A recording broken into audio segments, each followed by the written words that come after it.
Bismillahirrahmanirrahim. Assalamualaikum warahmatullahi wabarakatuh. Selamat pagi menjelang siang.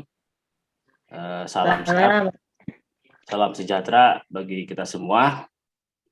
Selamat Hari Raya Nyepi bagi yang merayakan.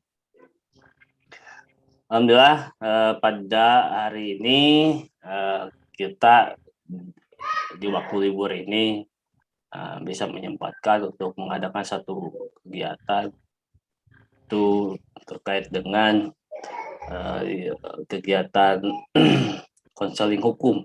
Ya, ini yang pertama, di mana permasalahan-permasalahan yang ada di kita, baik di pegiat ataupun karena kita adalah TPP, rekannya, maka kita mengangkat permasalahan-permasalahan TPP yang ada di desa terkait dengan hukum. Sesuai dengan judul TPP dan permasalahan hukum di desa. Ketika desa terjadi sebuah permasalahan berkaitan dengan hukum, baik itu kepala desanya, perangkatnya atau yang lainnya, maka di situ ada ruang untuk TPP yang mendampingi desa, yang setiap harinya mendampingi desa itu suka disangkut pautkan atau dengan keadaan hukum yang terjadi di desa itu. Nah, di manakah posisi TPP itu ketika desa terjadi permasalahan hukum tersebut? Nah, sering banyak, apakah TPP ini ketika desa terjadi masalah hukum, apakah TPP terbawa ataukah hanya sebatas dia sebagai saksi atau apapun nantinya, tergantung dari permasalahan hukum desa itu sendiri. Hari ini kita akan mengangkat permasalahan itu karena banyak sekali curhat-curhatan, termasuk mungkin di tahun ini adalah terjadi pada desa sendiri. Ada permasalahan satu hukum desa yang terjadi. Pertama yang ramai, banyak sekali masalah yang menyangkut pada teman-teman kita, baik di Jawa atau di luar Jawa, di Nusantara itu. Mungkin yang terangkat itu hanya beberapa, tapi ternyata banyak permasalahan kita yang ketika TPP dihadapkan dengan hukum permasalahan hukum harus apa, harus seperti apa. Nah, hari ini akan dibahas. Ini sudah hadir karena ini ada konsultasi hukum, maka kita ada konsultannya yang di bidangin ada TPP yang banyak sekali yang membidangi terkait dengan bidang hukum ini. Banyak advokat yang mungkin di advokatnya tidak berperan, tapi karena masuk TPP di TPP-nya. Ini sudah dihadirkan, sudah ada Bang Magnius AM. Selamat siang, Bang Mag. Selamat siang, Wak. Gimana kabarnya, sehat? Alhamdulillah. Oke. Karena hari ini kita mengangkat masalah itu sesuai dengan judul Bang Mag ya. Jadi TPP dan permasalahan hukum desa. Jadi banyak teman-teman kita yang di beberapa atau didampingannya ketika desanya bermasalah atau kadesnya tersangkut dengan hukum, baik desa atau perangkat atau yang lainnya.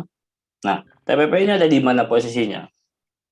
Kan? Dan ketika mungkin itu disangkutkan dengan TPP, kadang-kadang ini hasil seperti apa? Enggak, Babik bisa menjelaskan, dan nanti teman-teman mungkin bisa bagi yang sudah mengalami permasalahan yang lainnya bisa dicurahkan. Karena hari ini adalah terkait konsultasi hukum khususnya di TPP. ya khususnya di kegiatan pendampingan di desa. Silakan, Bang Meg. Assalamualaikum warahmatullahi wabarakatuh, kawan-kawan penggiat SDGs dan kawan-kawan yang lain yang berkesempatan hadir pada pagi hari ini. Pada kesempatan ini sebetulnya kita mencoba untuk berdiskusi terkait dengan tema yang sudah disampaikan oleh komunitas penggiat, yaitu soal PPP dan permasalahan hukum di desa. Tema ini sebetulnya merupakan hasil diskusi ringan kita di kesempatan ngopi di SDGs, di mana kemudian banyak teman-teman TPP ketika berhadapan dengan persoalan-persoalan hukum, baik dalam kapasitas selaku tenaga pendamping profesional dalam menjalankan fungsi dan tugasnya, maupun kemudian berhadapan dengan persoalan-persoalan hukum di wilayah dampingannya. Pertanyaan yang sering timbul itu kemudian adalah bagaimana sebetulnya posisi TPP itu ketika harus berhadapan dengan persoalan-persoalan hukum. Nah,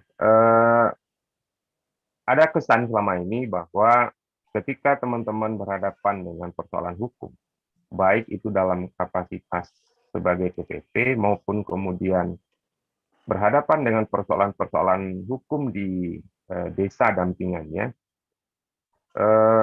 seakan-akan kelembagaan TPP itu tidak punya semacam sistem perlindungan terhadap TPP, maupun kemudian tidak ada semacam penguatan terhadap TPP. Bagaimana langkah dan upaya yang harus dilakukan ketika persoalan hukum itu harus dihadapi oleh kawan-kawan TPP, maupun kemudian ketika mendampingi desa yang kemudian terlibat dengan persoalan-persoalan hukum. Nah, pada kesempatan ini sebetulnya kawan-kawan, posisi saya yang didaulat untuk menjadi konsultan hukum dalam sesi diskusi ini, tentu juga memiliki keterbatasan-keterbatasan. Kita akan mencoba mungkin nanti membahas apa yang menjadi persoalan bagi kawan-kawan di wilayah dampingan. Namun, jika ada pertanyaan nanti yang tidak bisa kami jawab pada kesempatan ini, mungkin itu akan menjadi catatan untuk kita bahas di pertemuan berikutnya. Dan dalam konten materi ini juga nanti, Wak Ipang, saya akan coba juga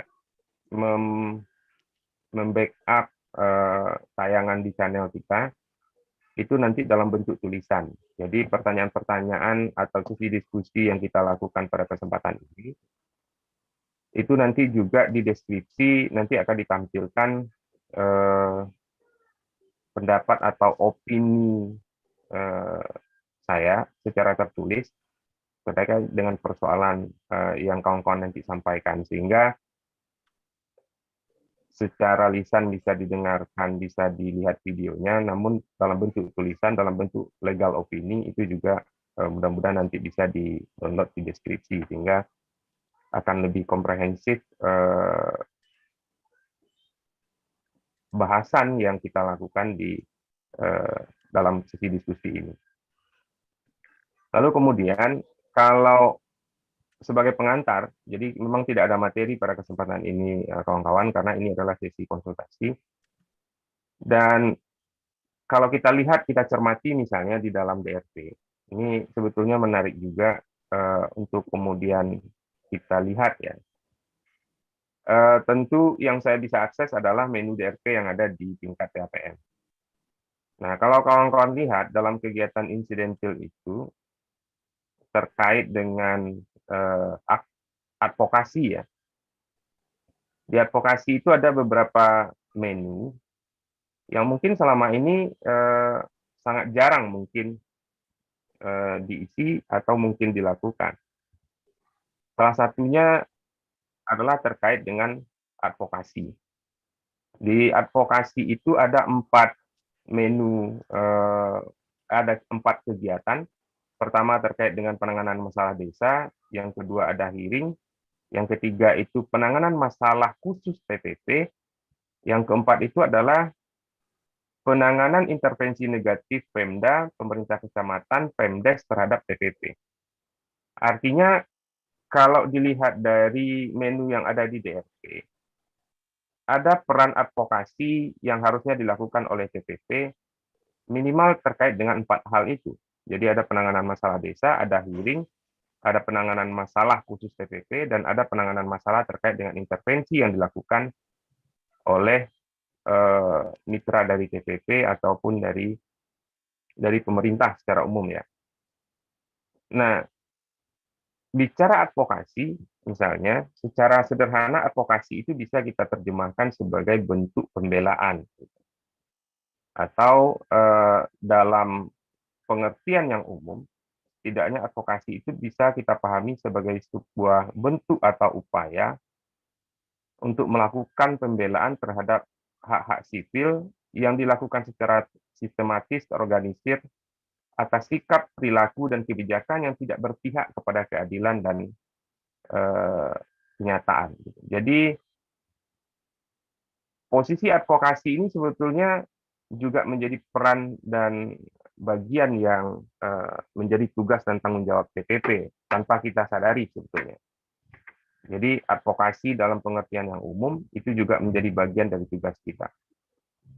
Cuma terkadang mungkin dalam proses melakukan advokasi inilah yang sebetulnya kita belum melakukannya secara sistematis maupun terorganisir.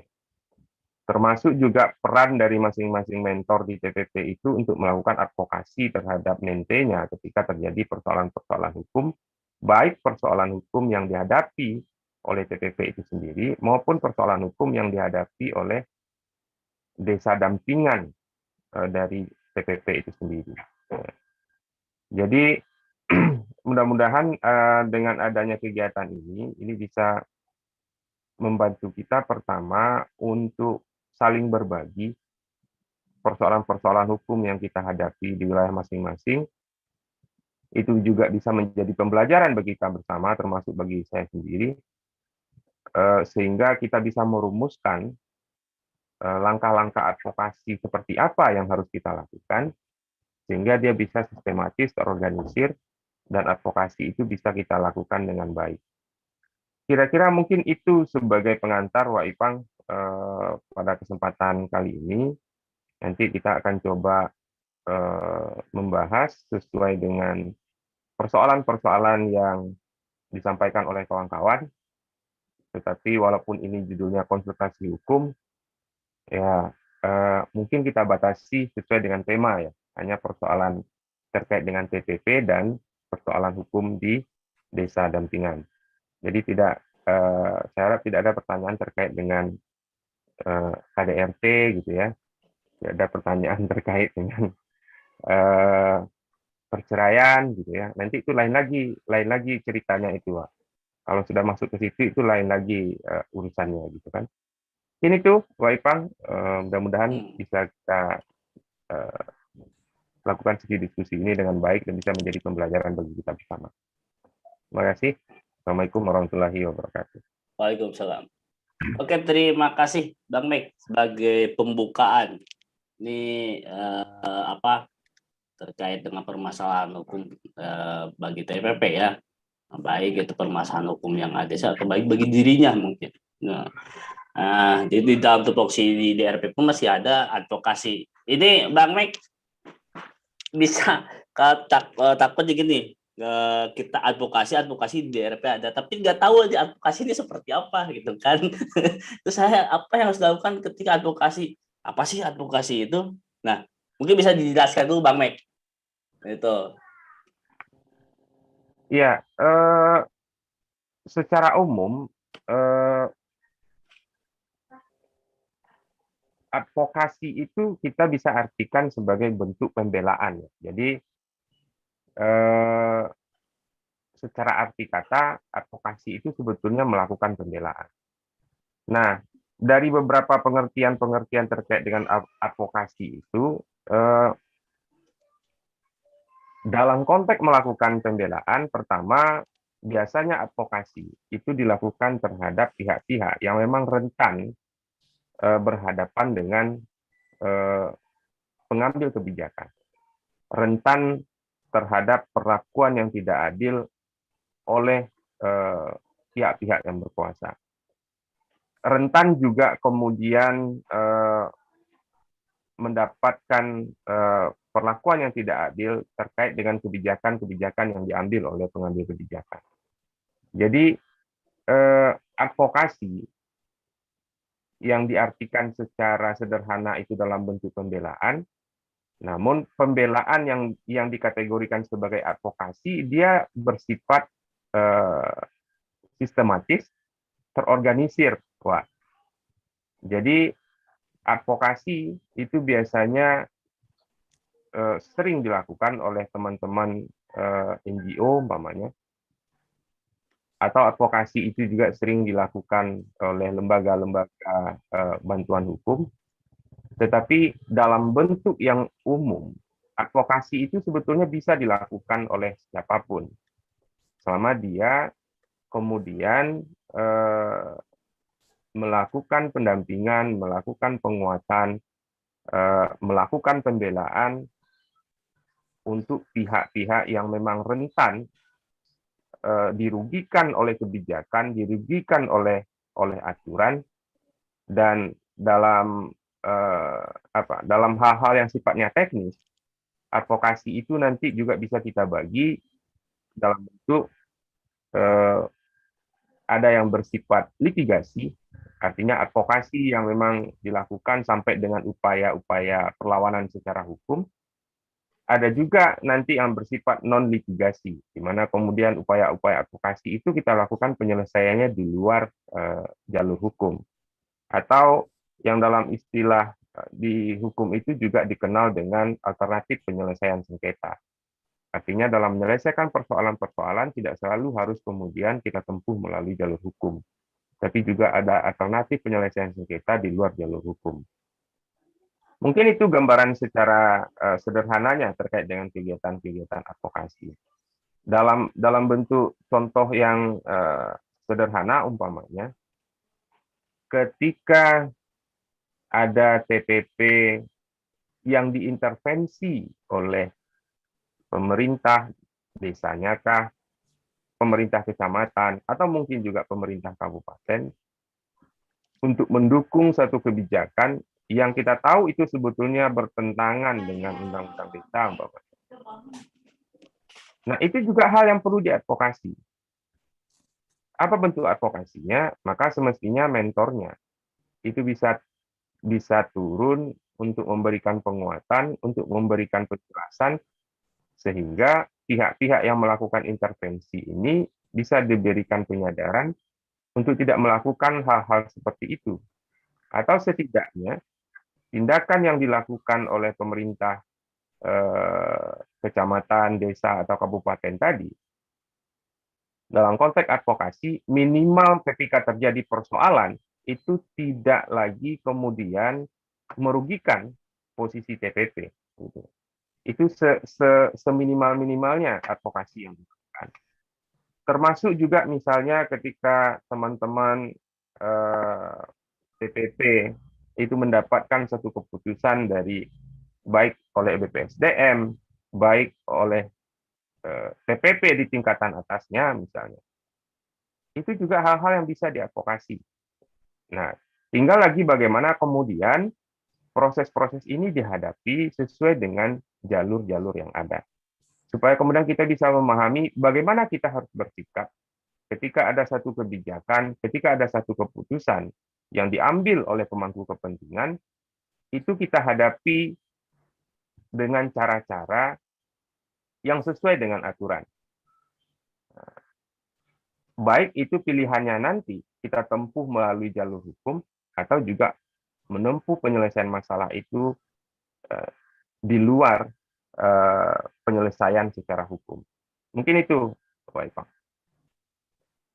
Ya, itu ya tadi. Jadi supaya jelas dulu advokasi seperti apa yang harus dipahami oleh teman-teman PT atau teman-teman pegiat ini. Nah, jadi ini ada yang hukum tadi detailnya, ada yang litigasi ataupun non litigasi. Intinya litigasi yang langsung berjalan dengan hukum ke beracara ya, ke pengadilan sudah sampai atau kalaupun non litigasi kan itu di luar itu mungkin bisa sisa keluargaan tuh kan hasil seperti itu. Untuk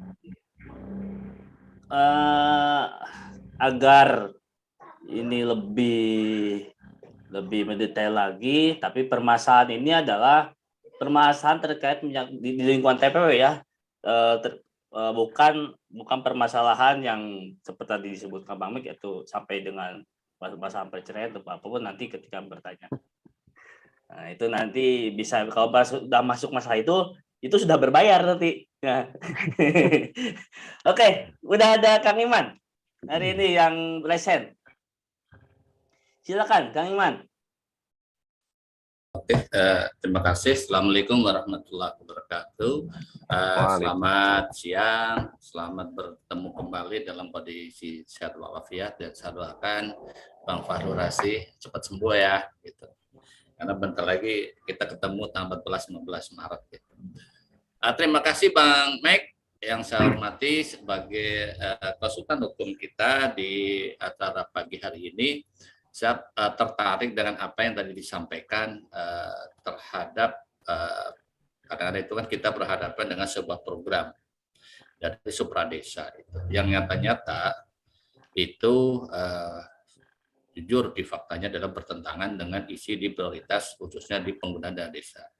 Kemarin di chat ada salah satu saudara kita DPP yang melihat suatu kebijakan itu penggunaan dana desanya kalau merunut itu udah keluar gitu ya, karena ada pembelanjaan kegiatan yang menggunakan dana desa dalam APBD itu, dan itu adalah malah sudah turunannya menggunakan peraturan daerah ataupun peraturan bupati.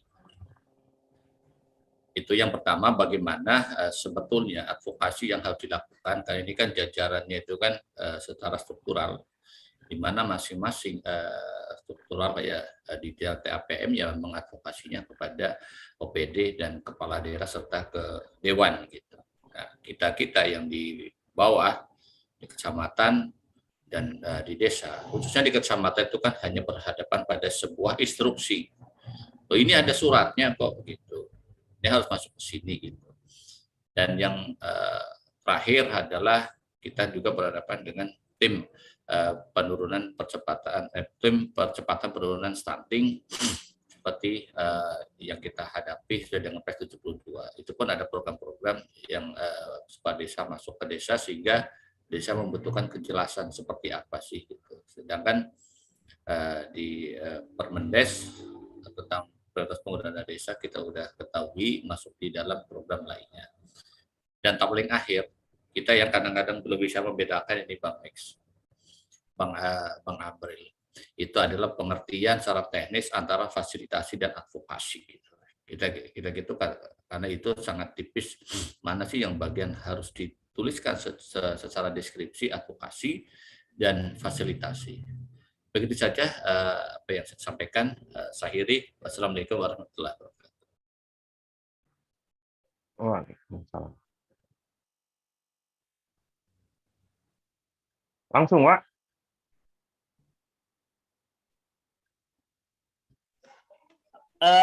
Bang Mike mau dijawab langsung atau gimana? Boleh dikumpul sampai 3 Oke. kalian. Kita karena kita kumpulkan dulu pertanyaannya sampai dengan 3 penanyanya untuk hari ini. Oh, silakan.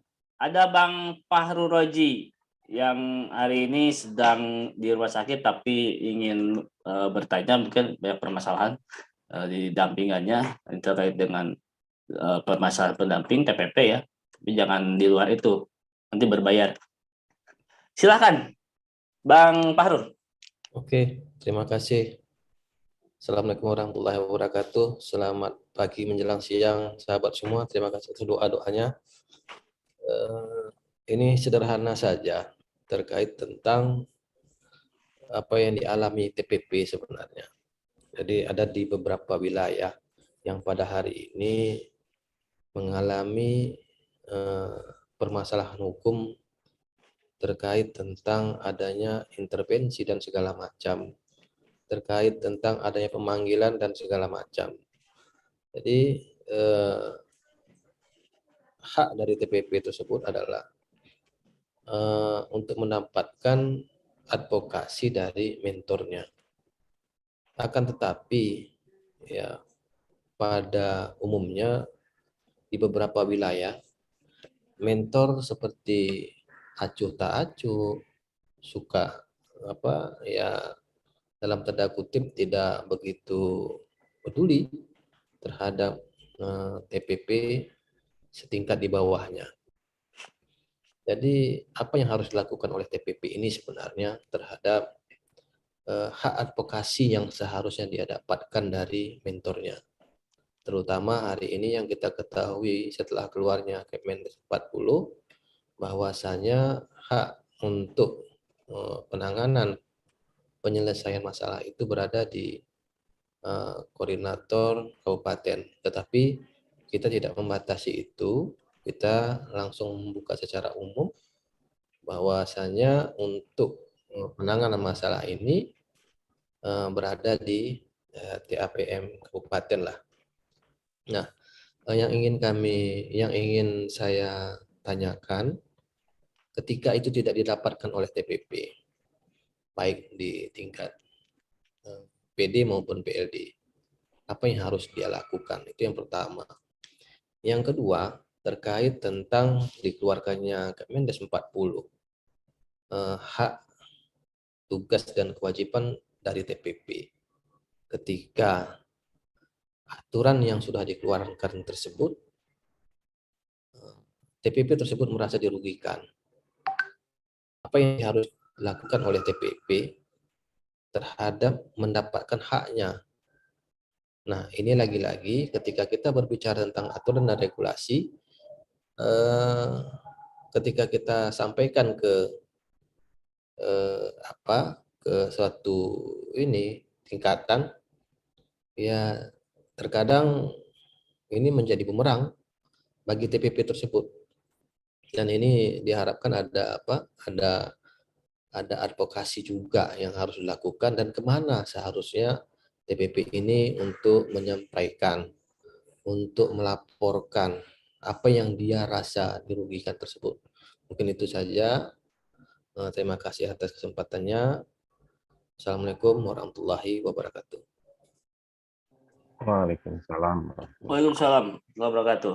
Tapi perlu diingatkan kan hari ini adalah karena konsultasi hukum terkait dengan TPP dan ke kondisi permasalahan hukum di desa, ini lebih meruncing ya, meruncing sebetulnya permasalahannya adalah TPP dengan dengan ketika ada permasalahan hukum di desa itu, katanya di sebelah mana, itu harus lebih meruncing. Oke, silakan Bang Mike. Oke. Makasih, Wak. Ya, pertama seperti yang disampaikan oleh Kang Iman ya. Apa yang harus dilakukan dalam kerangka advokasi misalnya ketika ada kebijakan, baik itu yang dilakukan oleh pemerintah desa ataupun yang dilakukan oleh supra desa berkaitan dengan kegiatan-kegiatan yang didanai oleh dana desa dan itu tidak sesuai dengan regulasi atau kebijakan yang sudah ditentukan oleh pihak regulator, dalam hal ini mungkin Kementerian Desa dan kementerian lembaga yang lain. Nah, pertama dalam kerangka advokasi adalah jika objek yang dirugikan itu oleh kebijakan supradesa adalah pemerintah desanya, maka yang kita lakukan adalah dalam bentuk advokasi. Gitu. Nah, advokasi yang harusnya dilakukan adalah bagaimana kemudian kebijakan ini tidak merugikan pemerintah desa. Tentu peran kita selaku pendamping melakukan proses-proses advokasi. Pertama, bagaimana kemudian pengambil kebijakan itu diberikan penyadaran bahwa apa yang dia lakukan itu tidak sesuai dengan regulasi yang ada. Ini bisa dilakukan dalam bentuk koordinasi, bisa dilakukan dalam bentuk hearing, dengar pendapat, maupun bisa dilakukan dalam bentuk diskusi-diskusi. Nah, ketika tahapan ini tidak menghasilkan perubahan kebijakan, artinya kebijakan ini tetap dipaksakan untuk dilaksanakan, sementara kita tahu bahwa ini akan menimbulkan persoalan di belakang hari, maka dari posisi ini, upaya-upaya yang bisa dilakukan oleh TPP adalah, pertama, secara berjenjang, harusnya kemudian TPP melaporkan ke tingkatan yang di atasnya. Gitu. Agar kemudian tingkatan di atasnya itu juga bisa melakukan advokasi sesuai dengan kewenangan, sesuai dengan fungsi dan tugasnya. Sehingga langkah-langkah tadi itu juga dilakukan oleh jenjang yang lebih tinggi. Misalnya kalau tadi PLD sudah melakukan upaya-upaya seperti yang saya sampaikan tadi, dan itu tidak membuahkan hasil, maka perlu dia lakukan koordinasi dengan mentornya, dengan PD-nya. PD-nya juga melakukan upaya yang sama, tapi misalnya tidak juga membuahkan hasil, maka dia bisa sampaikan itu kepada PAPM di kabupaten. Nah, ketika upaya secara berjenjang ini juga tidak membuahkan hasil, maka posisi kita yang harus kita lakukan yang pertama adalah bagaimana mengamankan posisi TPP ketika persoalan-persoalan ini nanti akan berhadapan dengan persoalan hukum di belakang hari.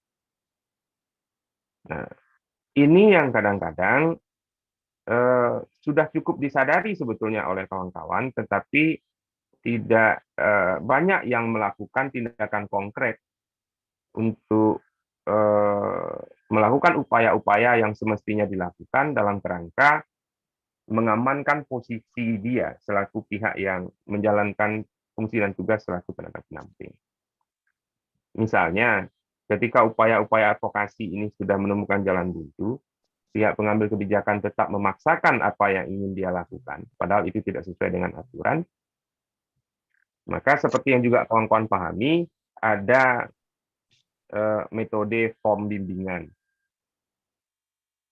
Form bimbingan itu adalah bagaimana kemudian kita sudah mengingatkan, kita sudah menyampaikan bagaimana aturannya yang benar, dan pihak-pihak yang sudah kita sampaikan itu kemudian kita minta mengisi form bimbingan, sehingga pada saat kemudian persoalan ini pada akhirnya berhadapan dengan persoalan hukum, maka kita bisa menjelaskan posisi kita selaku TPP, di mana TPP itu bukanlah pihak yang bisa melakukan tindakan dalam bentuk sebagai eksekutor. Kita sebagai pendamping, posisi kita adalah menyampaikan regulasi, melakukan pendampingan, menyampaikan informasi, dan dalam kerangka itu tentu kita harus bisa membuktikan bahwa fungsi dan tugas kita selaku pendamping itu sudah kita jalankan. Nah, salah satu bentuk bukti konkret bahwa kita sudah mengingatkan, kita sudah menyampaikan informasi, kita sudah menjelaskan aturan, itu yang biasa juga dilakukan oleh kawan-kawan adalah form bimbingan. Nah, terkait dengan ini, yang sering menimbulkan persoalan itu adalah kita sering abai sebetulnya. Pemahaman-pemahaman ini sebetulnya dalam proses-proses peningkatan kapasitas, baik yang dilakukan dalam kegiatan pratugas, maupun dalam kegiatan-kegiatan pelatihan penyegaran, ini kan sudah sering disinggung sebetulnya materi ini. Bagaimana kemudian kita mengamankan posisi kita ketika berhadapan dengan persoalan-persoalan seperti ini. Tapi yang terjadi di lapangan itu kan kita sering abai dalam artian, ya kalau sudah pernah berhadapan dengan persoalan hukum, baru kemudian sadar, oh iya, saya kemarin ternyata nggak melakukan itu. Sehingga ketika yang bersangkutan mencoba membuktikan bahwa posisinya selaku TPP itu sudah menjalankan fungsi dan tugasnya, dia tidak punya backup sama sekali. Yang harus dipahami juga oleh kawan-kawan dalam konteks pembuktian. Ketika berhadapan dalam persoalan hukum adalah bahwa alat bukti yang paling utama itu bentuknya adalah surat. Jadi dalam proses-proses pembuktian di pengadilan itu, ketika kita menyodorkan alat bukti itu bisa banyak bentuknya ya. Ada surat, ada pengakuan, gitu. Tapi di antara sekian banyak alat bukti, derajat bukti yang paling tinggi itu adalah dalam bentuk surat.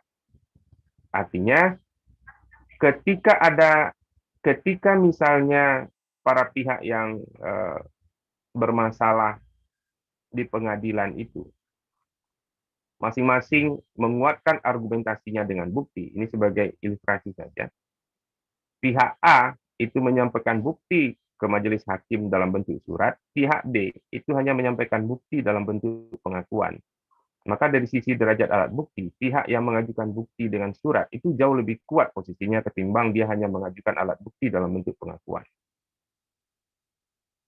Nah, maka inilah yang perlu kita sadari ketika proses-proses advokasi itu sudah berada pada titik yang tidak lagi bisa merubah keadaan, maka langkah yang berikutnya yang perlu kawan-kawan lakukan adalah mengamankan bagaimana posisi kita.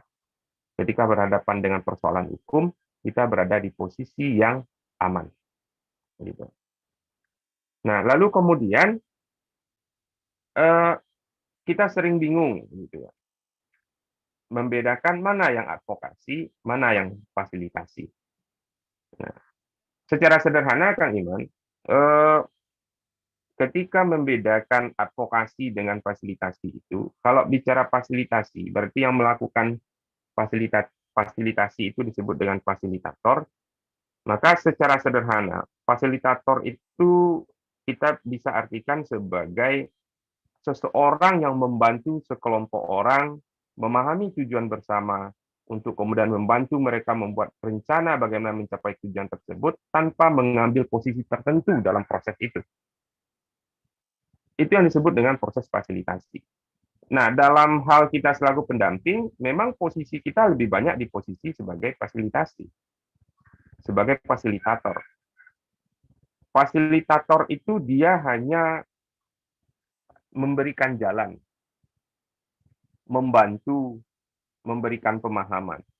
Tetapi yang namanya fasilitator tidak boleh terlibat dalam proses-proses pengambilan keputusan. Dia tidak sebagai orang yang akan menentukan A atau B, tapi dia posisinya adalah menjelaskan kalau A begini, kalau B begini. Lalu biarkanlah kemudian orang yang dia dampingi yang menentukan keputusannya.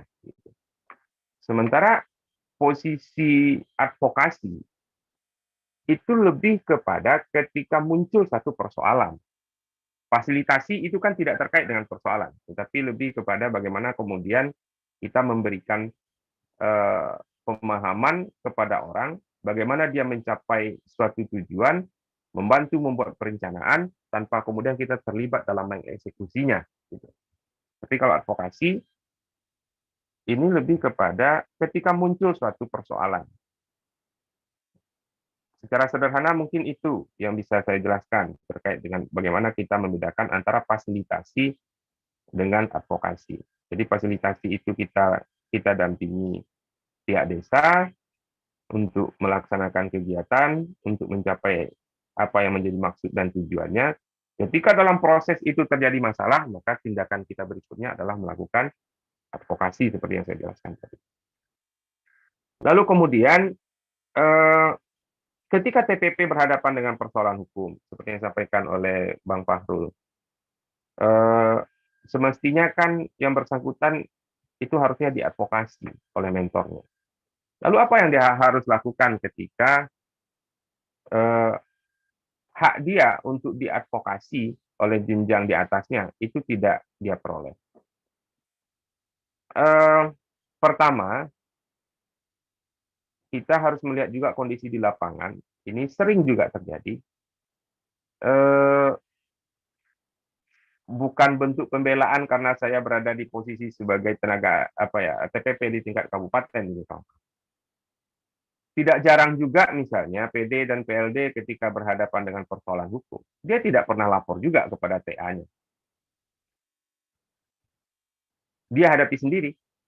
Gitu. Nah, kalau posisinya seperti itu ya nggak bisa disalahkan juga mentor. Maka tindakan pertama yang harus dia lakukan ketika dia harus berhadapan dengan persoalan hukum dalam kerangka fungsi dan tugasnya selaku TPP, baik itu dalam posisi permasalahan hukum yang dia hadapi langsung atau persoalan hukum yang dihadapi oleh wilayah dampingannya, maka semestinya ini bisa disampaikan dalam bentuk koordinasi dengan mentornya untuk dia kemudian bisa mendapatkan advokasi. Baik advokasi untuk dirinya ataupun mungkin advokasi untuk desa dampingannya. Jika kemudian ini tidak dia dapatkan, apa yang harus dilakukan? Gitu. Advokasi itu tidak hanya terbatas kepada jenjang program.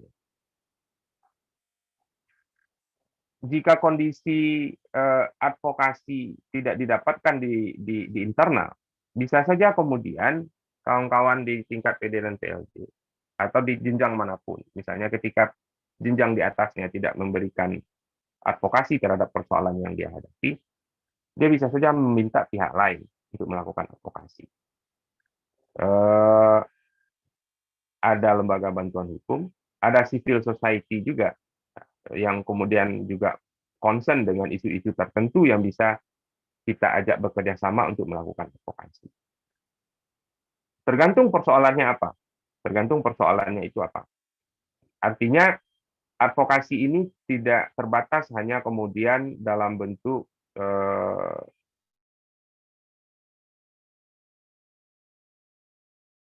advokasi itu juga bisa nanti kita peroleh melalui proses kerjasama. Sehingga sering Gus kemudian pendamping itu juga berjejaring. Pendamping itu juga relasi dengan pihak-pihak lain. Sebetulnya dalam konteks advokasi ini ada persoalan-persoalan yang terkadang itu justru mungkin advokasinya lebih pas dilakukan oleh pihak lain, tidak hanya oleh pihak TPP. Karena kita melihat bahwa teman-teman di NGO itu juga punya posisi yang concern dengan isu-isu tertentu yang justru mungkin dia lebih kuat untuk melakukan advokasi. Misalnya ketika kita bicara tentang soal kesetaraan gender, itu ada NGO-NGO yang saya rasa lebih kuat pemahamannya bagaimana kemudian mengadvokasi soal kesetaraan gender itu dibandingkan dengan kita di TPP. Karena dia memang fokus di bidang itu. Ada juga teman-teman NGO yang peduli terkait dengan hak anak misalnya. Ketika terjadi perkawinan usia dini, ketika terjadi kekerasan terhadap anak misalnya. Itu kita bisa juga memanfaatkan pihak-pihak lain untuk melakukan advokasi sesuai dengan isu yang dihadapi. Dan memang ada sisi lemahnya Bang Fahrul bahwa di dalam regulasi, di dalam aturan internal kita di TPP ini tidak menjadi suatu kalau saya bilang tidak suatu kewajiban, sebetulnya wajib. Tetapi ketika itu tidak lakukan, saya juga tidak melihat ada sanksinya. Artinya ketika teman-teman PD, PLD menghadapi persoalan hukum, butuh diadvokasi oleh mentornya, apakah itu oleh TAPM Kabupaten atau misalnya oleh TA TAM Provinsi, ketika itu tidak lakukan, saya melihat juga tidak ada ketegasan bahwa itu bagian dari mentornya berarti tidak melaksanakan tugas. Tidak ada sampai sekeras itu sepertinya di dalam regulasi kita. Nah, mungkin perlu perlu didorong ke depannya. Bagaimana kemudian ketika persoalan ini dihadapi oleh TPP, maka tingkatan di atasnya memiliki kewajiban. Nah, ketika kita bicara kewajiban, ketika itu tidak dilakukan, semestinya mentornya itu harusnya mendapatkan sanksi secara internal. Nah, sayangnya sampai sekarang, di Kepmen 40 itu tidak menyinggung terkait dengan ini. Belum menyinggung ya, terkait dengan ini. Mungkin ketika ada perubahan-perubahan terkait dengan Kepmen 40, mungkin ini hal yang perlu kita berikan masukan ke kementerian bahwa apa hak dan kewajiban dari masing-masing tingkatan itu ketika TPP harus berhadapan dengan persoalan hukum, terutama terkait dengan kegiatan-kegiatan advokasi. Lalu kemudian TPP ketika pengambil kebijakan itu secara pribadi merugikan pihak TPP. Merugikan dalam tanda kutip ya.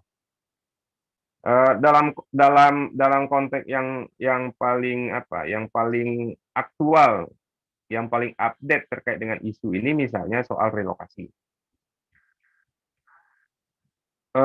Kawan-kawan, saya ingin melihatnya dari perspektif regulasi. Pertama, ketika ada keputusan yang diambil oleh BPSDM atau keputusan yang diambil oleh KPW atau keputusan yang diambil oleh koordinator kabupaten, apapun bentuknya, yang dirasa merugikan kawan-kawan. Pertama, yang harus dilakukan adalah melihat dulu apa yang menjadi landasan dan pertimbangan dari keputusan itu. Apakah ada regulasi yang dilanggar atau tidak? Kalau kesimpulan kita kemudian ada regulasi yang dilanggar, maka upaya yang dilakukan pertama adalah melakukan yang disebut dengan klarifikasi. Mempertanyakan, meminta penjelasan. Kalau kemudian penjelasan ini tidak masuk akal, kalau penjelasan ini tidak bisa diterima, jika produk kebijakan itu dalam bentuk administrasi berupa SK, surat keputusan umpamanya, maka kita tinggal menentukan pilihan apakah kita akan menempuh untuk memperjuangkan hak-hak kita itu secara hukum atau di luar jalur hukum. Dalam istilah yang kita gunakan di awal tadi, apakah kita akan menempuh jalur litigasi atau non-litigasi. Secara litigasi, maka sebetulnya teman-teman yang merasa dirugikan dengan SK BPSDM terkait dengan relokasi bisa menempuh upaya hukum dengan melakukan sengketa tata usaha negara. Menggugat keputusan BPSDM itu. Gitu ya. Tetapi harus dilihat ketika melakukan upaya-upaya hukum, itu teman-teman harus betul-betul yakin bahwa ada aturan yang dilanggar oleh BPSDM. Kawan-kawan harus bisa menyiapkan bukti dan argumentasi ketika melakukan gugatan terhadap SK. Ibarat orang berperang nih Bang Fahrul, kita udah mau perang nih, amunisinya nggak disiapkan, itu mati konyol nanti. Artinya betul-betul disiapkan. Apa alasannya, apa argumentasinya, apa buktinya, bahwa kebijakan yang kemudian dikeluarkan dalam bentuk surat keputusan, itu dianggap melanggar peraturan perundang-undangan yang mengatur tentang TPP. Salah satu mungkin rujukan yang bisa kita ambil adalah apakah keputusan BPSDM itu mengangkangi keputusan Menteri nomor 40 terkait dengan kasus relokasi tadi. Nah, tetapi perlu juga kawan-kawan pahami, sengketa tata usaha negara pada akhirnya itu tidak bisa secara otomatis ketika kawan-kawan menang nanti di TUN, menggugat SK itu, taruhlah BPSDM berada di pihak yang kalah, Lalu apakah secara otomatis kemudian BPSDM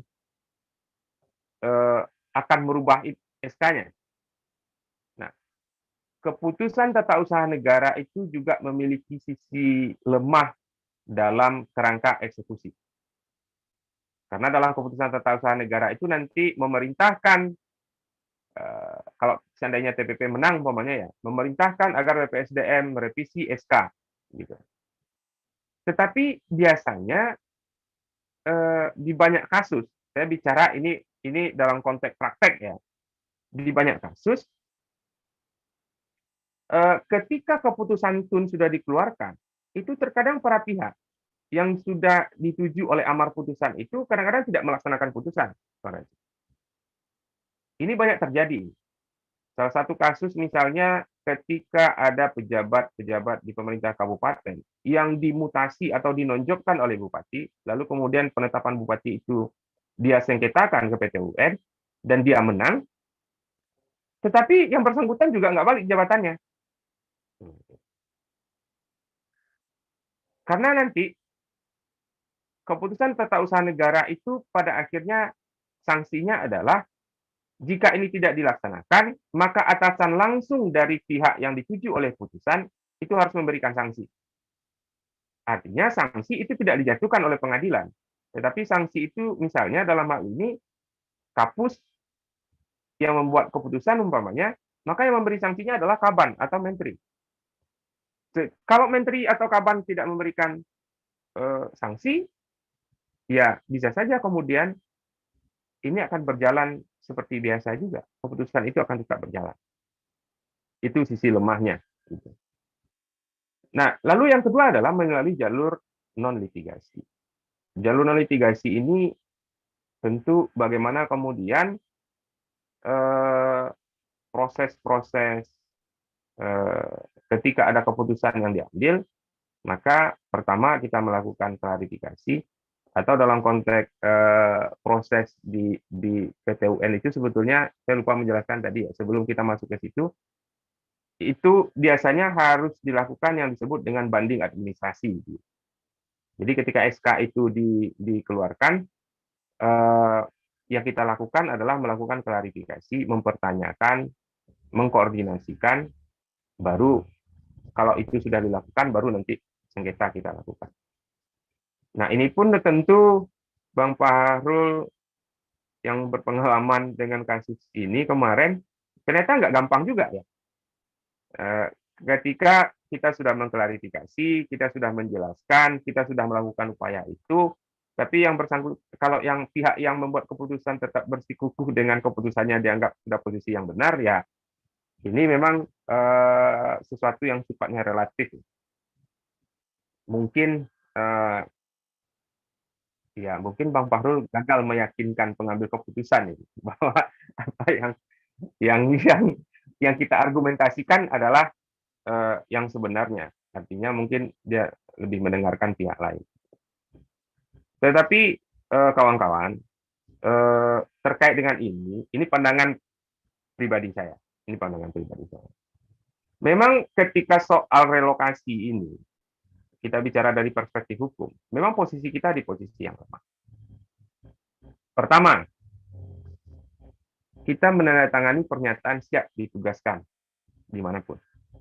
Itu suatu pernyataan yang sebetulnya bisa menggugurkan seluruh argumentasi yang kita miliki.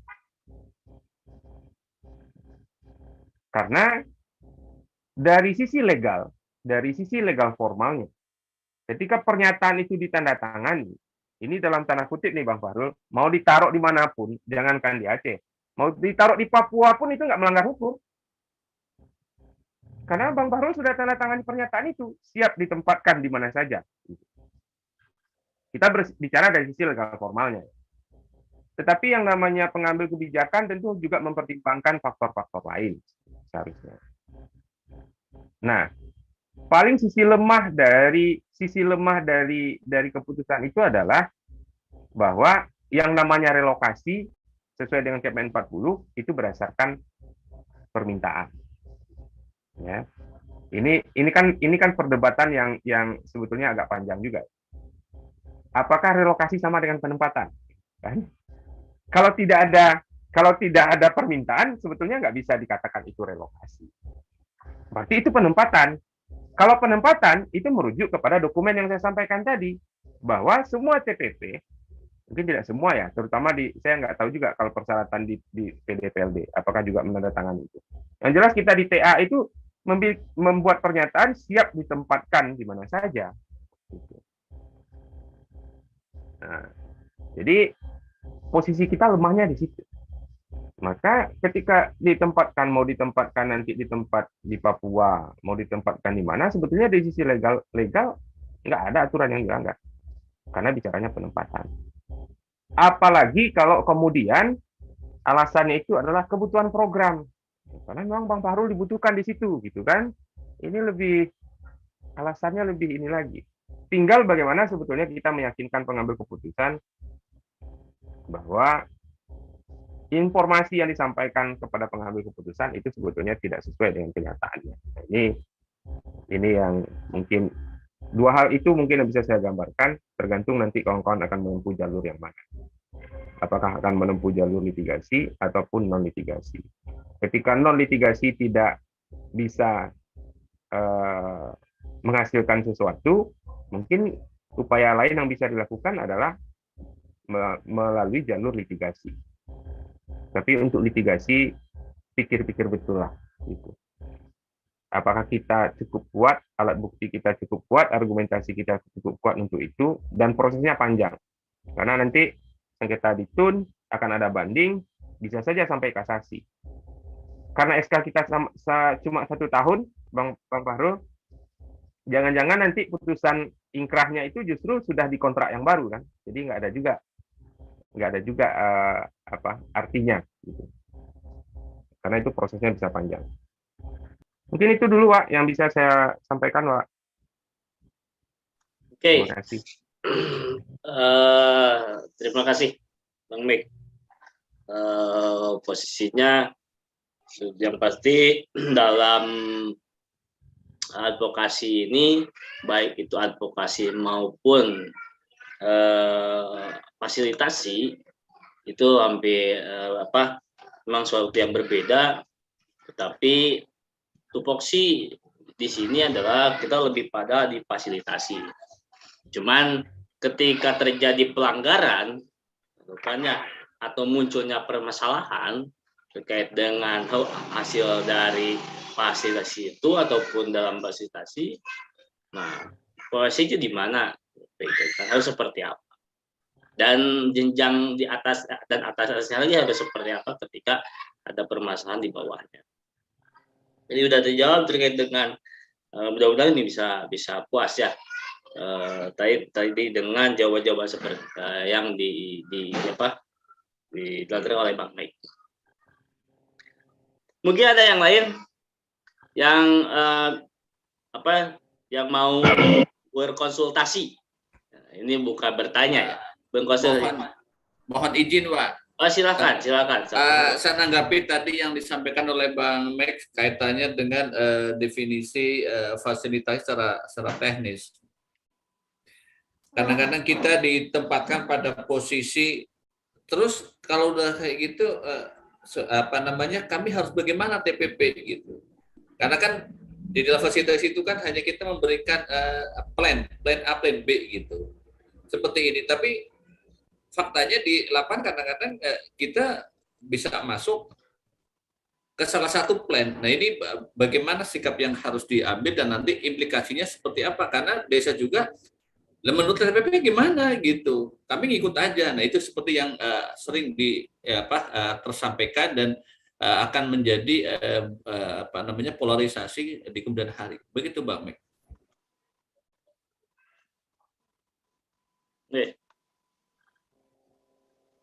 Ya, pertama dalam kerangka fasilitasi tentu yang menjadi pijakan bagi kita adalah regulasi, Kang Iman.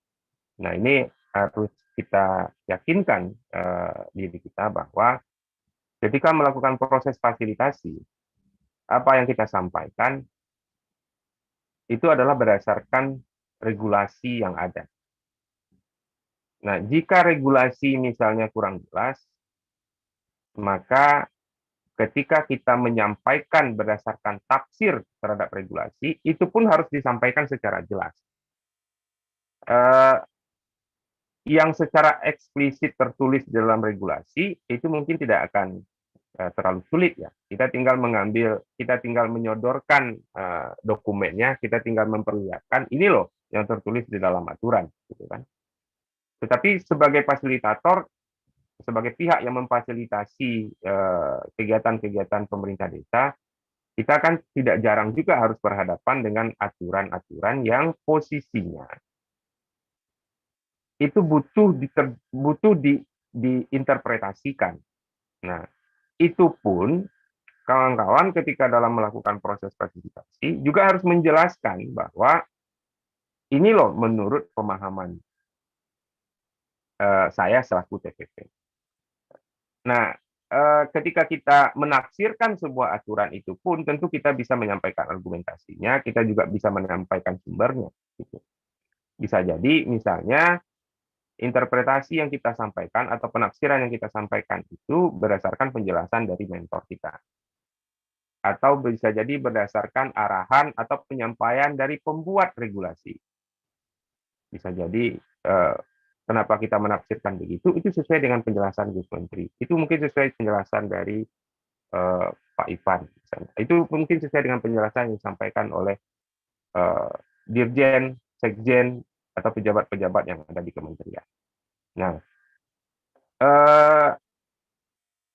yang tidak boleh dilakukan itu oleh TPP adalah ketika kita masuk di wilayah-wilayah yang pada akhirnya kita tidak lagi bisa membedakan kita sebagai fasilitator atau sebagai eksekutor. Nah, ini yang godaannya menurut saya masih sangat besar ya, masih sangat besar. Dengan berbagai alasan dan kondisi yang terjadi di desa, terkadang TPP tidak jarang harus berhadapan dengan dilema itu. Apalagi kalau kemudian pihak di atasnya, tanpa mau melihat situasi dan kondisi yang dihadapi oleh mentenya, itu hanya memaksakan, pokoknya progresnya harus ada. Gitu kan. Ini harus berjalan. Sementara situasi dan kondisi di lapangan, itu kalau betul-betul teman-teman ini memposisikan dirinya sebagai fasilitator saja, sebagai pihak yang mendampingi saja, itu mungkin progresnya tidak akan bisa berjalan dengan cepat sesuai yang diharapkan. Apa contohnya misalnya? Ini kan sering dilema yang dihadapi juga oleh kawan-kawan di bidang infrastruktur, umpamanya. Nggak ada yang mampu bikin RAB, sementara TPP-nya mampu bikin RAB. RAB itu dibutuhkan agar proses-proses yang lain juga berjalan. Ini godaan, ini posisi dilema yang terkadang juga kita tidak cukup kuat untuk menghadapi proses itu dengan alasan membantu, dengan alasan ini kita lakukan dengan niat baik, gitu kan? Pada akhirnya kemudian kita terjebak masuk ke wilayah-wilayah di mana semestinya kita tidak harus masuk.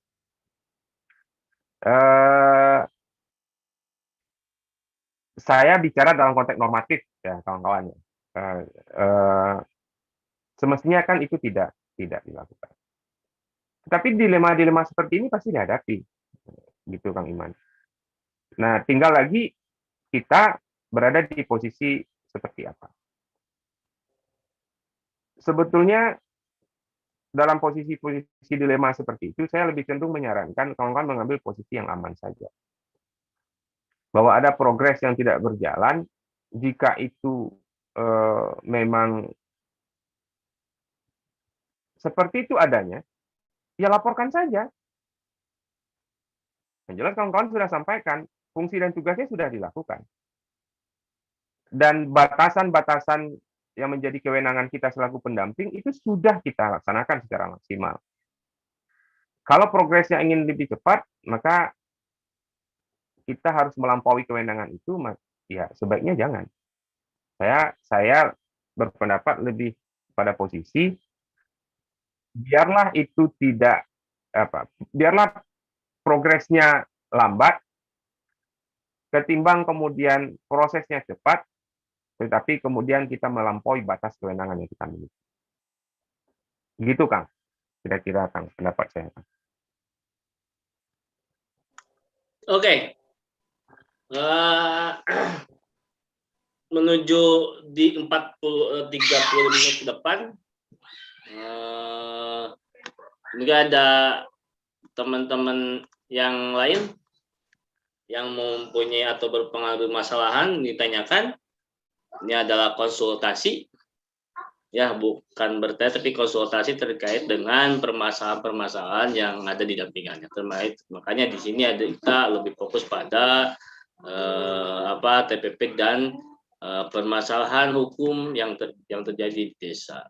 Mungkin banyak teman-teman kita yang di desanya walaupun tidak ter-up ya, tidak ke media sosialnya, tapi ada permasalahan itu banyak, terutama terkait dengan hukum, dengan pelanggaran, dengan lain-lainnya. Nah, bagaimana TPP menyikapinya dan posisinya ada di mana? Apalagi mungkin kalau terjadi desa itu menjadi permasalahan sampai ke ranah hukum, ke inspektorat, tipikor, atau sampai ke ranah pengadilan, itu kan. Nah, itu posisi TPP seperti harus di mana dan harus seperti apa? Apakah TPP tersangkut? Apakah TPP ikut dalam BAP-nya atau seperti apa? Monggo yang lain, teman-teman yang lain. Ini lebih fokus pada itu ya, tidak keluar dari materinya, tidak keluar ataupun konsultasinya tidak keluar dari jalur itu. Kalau hanya misalkan nanti saya dengan ininya itu kan bukan terkait hukum ya, tapi mungkin dengan pribadinya. Oke, Bapak silakan.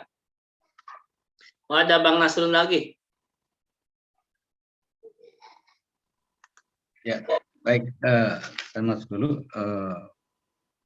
Kang Mike, penjelasan tadi terkait dengan advokasi itu sangat menarik. Saya sangat setuju sekali. Yang kami rasakan di lapangan, ketika ada pihak ketiga pengadaan barang dan jasa, tidak ada komunikasi yang baik antara pemerintah desa dengan PLD. Jadi kami di kecamatan hanya memberikan informasi penting terkait dengan kegiatan-kegiatan yang ada di desa. Nah, baru apakah ketika pengadaan barang dan jasa pihak ketiga ini bermasalah sesuai dengan apa yang dibuat dalam perjanjian kerja antara pemerintah desa dan pihak ketiga. Nah, pihak ketiga ini ketika barangnya sudah drop atau sudah 100%, tidak ada pelelangan. Seharusnya kan harus ada pelelangan. Kalau ada pelelangan berarti tidak ada persoalan. Tapi kalau tidak ada pelelangan, pemerintah desa mengambil kebijakannya sendiri tanpa masukan-masukan, asumsi dari TPP.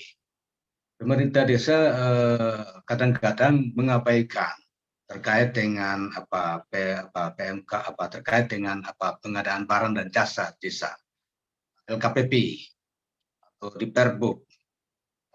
Itu juga sudah disampaikan, tetapi pemerintah desa lalai dalam proses informasi yang disampaikan. Baru pada saat ada masalah, apakah TPP yang tidak diundang atau tidak diinformasikan, apakah masalah itu muncul, kemudian ada beberapa masyarakat yang melaporkan di kecamatan, apakah TPP itu bisa memberikan salah satu advokasi atau memberikan pembelaan terhadap kepala desa dan pihak ketiga. Yang kemarin yang kejadian itu saya juga tidak bisa memberikan pembelaan karena saya tidak diberikan informasi yang penting, karena pada saat awal itu saya sudah berikan informasi yang penting. Nah, pada saat barang dan jasa ini sudah di lokasinya itu sudah 100% tanpa APB desa itu belum posting di Siskedes. Nah, ini menjadi masalah. Makanya ketika dipanggil oleh Tipikor, maka kita memberikan informasi sesuai dengan hasil musyawarah itu yang kita sampaikan. Terkait yang ke dalamnya itu pemerintah desa dan pihak ketiga itu kita tidak bisa membantu karena pemerintah desa dan pihak ketiga tidak ajak komunikasi yang baik karena tidak ada transparansi terhadap TPP. Sebenarnya TPP inginnya supaya APBDes itu harus diposting dulu di aplikasi SKEDES, baru bisa buat musyawarah penetapan, baru pihak ketiga itu bisa pengadaan barang dan jasa. Ini sudah keluar dari jalur-jalur hukum yang bisa saja tidak transparansi. Makanya masyarakat itu pengaduannya di kecamatan, bahkan sampai di dinas PMD kabupaten. Langkah-langkah solusi apa? Apakah TPP juga terlibat di dalam atau TPP juga memberikan pembelaan terhadap pemerintah desa atau TPP dalam hal pembelaan dalam posisi diri sendiri. Nah, karena kalau satu masalah, makanya semua persoalan itu harus diselesaikan secara hukum. Mungkin itu saja. Saya kembalikan Kang Max. Terima kasih.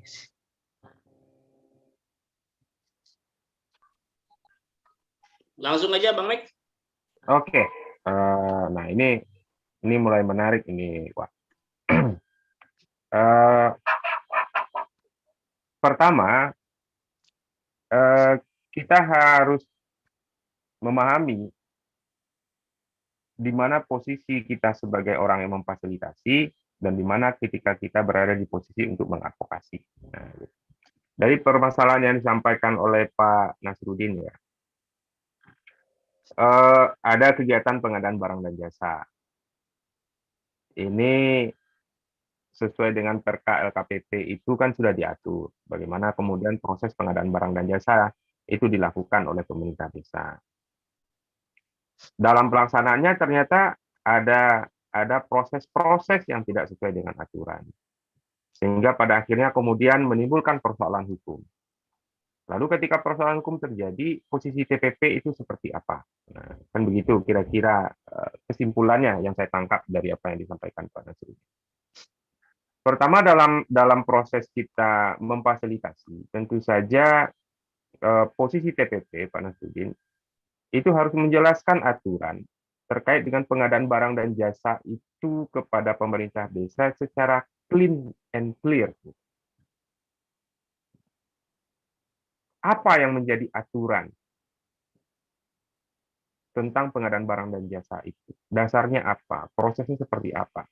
Tugas kita lah selaku pendamping untuk menjelaskan. Maka dalam kerangka itu, supaya kemudian yang didampingi nggak bingung, ini kan nggak jarang-jarang ini kan sering terjadi. Karena tidak ada koordinasi tadi, Pak Nasruddin sebagai PD bilangnya A, PLD-nya bilang B, lalu yang bingung pemerintah desanya, ini mana yang mau dijalankan, dua-duanya dari pendamping, gitu kan. Tentu perlu ada kesepahaman, perlu kemudian dibangun komunikasi yang baik di antara pendamping, sehingga ketika kita melakukan pendampingan terhadap desa, terutama bagaimana proses pengadaan barang dan jasa itu dilakukan, informasi yang disampaikan oleh PD maupun oleh PLD itu berada dalam frekuensi yang sama. Jangan beda frekuensi deh. Nanti nggak nyambung kan? Itu dulu. Lalu kemudian proses-proses ini setelah kita jelaskan, sebagai pendamping, kita juga tentu mencermati, mengawal, bagaimana kemudian apa yang sudah kita sampaikan, itu kita harus pastikan itu dilaksanakan dengan baik oleh pemerintah desa. Nah, ketika proses-proses yang sudah kita jelaskan, yang sudah kita sampaikan berdasarkan regulasi, ada indikasi akan dilanggar oleh pemerintah desa, maka upaya-upaya preventif itu seharusnya sudah kita lakukan. Mengingatkan, gitu ya, termasuk mengkoordinasikan dengan pihak-pihak terkait, berupaya maksimal lah artinya, supaya kemudian indikasi pelanggaran ini tidak terjadi. Kalau kadesnya dibilangin nggak mau dengar, ya mungkin Pak Nasruddin bisa bilang ke camatnya. Kalau camatnya juga kemudian sama aja, ya mungkin koordinasikan dengan pihak kabupaten. Artinya kita lakukan upaya yang maksimal. Kalau upaya yang maksimal ini sudah kita lakukan, tentu dengan catatan yang seperti saya sampaikan di awal tadi, Pak Nasruddin, bahwa semua bukti-bukti terkait dengan upaya itu harus teman-teman siapkan. Ini kan sudah kita lihat ada indikasi nih. Kita sudah harus punya persiapan. Kalau apa yang sudah kita lakukan enggak didengar, berarti kita kan sudah bisa memprediksi, oh ini akan terjadi pelanggaran. Kalau terjadi pelanggaran, wah kita sudah bisa prediksi lagi nih Bang Nasruddin. Wah ini bisa jadi nanti jadi persoalan hukum. Lalu kalau sudah jadi persoalan hukum, posisi kita seperti apa? Kan begitu. Nah, posisi kita seperti apa, itu akan sangat ditentukan, tidak hanya berdasarkan tindakan yang kita lakukan, tetapi bagaimana kemudian kita juga mendokumentasikan, mengadministrasikan semua tindakan kita itu, sehingga ketika suatu saat itu dibutuhkan dalam proses hukum, kita sudah mampu menjelaskan, baik dalam bentuk keterangan secara lisan, termasuk dengan dokumen-dokumen pendukungnya, bahwa kita sudah berada dalam posisi yang benar. Gitu. Nah, apakah ketika persoalan hukum ini dihadapi oleh pemerintah desa, wajibkah TPP melakukan pembelaan atau dalam bahasa yang kita kenal sebagai bagian dari advokasi yang harus kita lakukan? Iya, tetapi harus dimaknai, walaupun advokasi itu secara